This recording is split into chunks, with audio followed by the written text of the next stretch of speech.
আজ সকালবেলা ফার্মেজিতে মুরগির বাচ্চাগুলো কি জানে আমাকে ঘিরে ধরলো, আমার পাশে এসে দাঁড়িয়ে পড়েছে, মনে হচ্ছে এদের খিদে পেয়েছে। এগুলো একটু ফ্রেন্ডলি, তো এদের জল খাবার দিয়ে দিলাম। এরপর বাকি ডিম পাড়া মুরগিগুলোকে খাবার দিলাম। ডিম পাড়া মুরগিগুলো একটু কম ডিম পাচ্ছে, আজকে মাত্র 2টো ডিম পেয়েছে।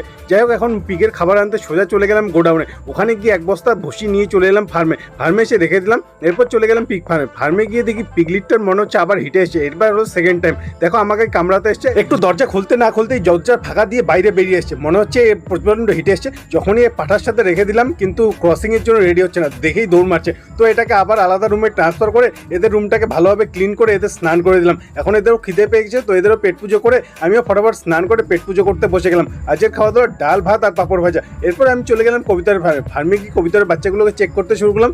দেখো বাচ্চাগুলো অনেকটাই বড় হয়েছে, অনেকটাই কিউট, তাই না? কত সুন্দর। এরপর এদের পেট পুজো করে দিলাম। এরপর ইনকিউবেটর চেক করে দেখি আরো মুরগির বাচ্চাগুলো ফুটতে চালু করে দিয়েছে। দেখো ডিমগুলোকে ক্র্যাক দেখা যাচ্ছে, তো অনেকগুলো ডিমের মধ্যে বড় বড় ক্র্যাক দেখা যাচ্ছে। এই ডিমটার মধ্যে তো ভালোই ক্র্যাক, মনে হচ্ছে কিছুক্ষণের মধ্যেই বাচ্চা বেরোবে। এরপর ডিমগুলোকে আবার ইনকিউবেটরে সেট করে দিলাম। ভিডিও ভালো লাগলে অবশ্যই লাইক করে যাবে।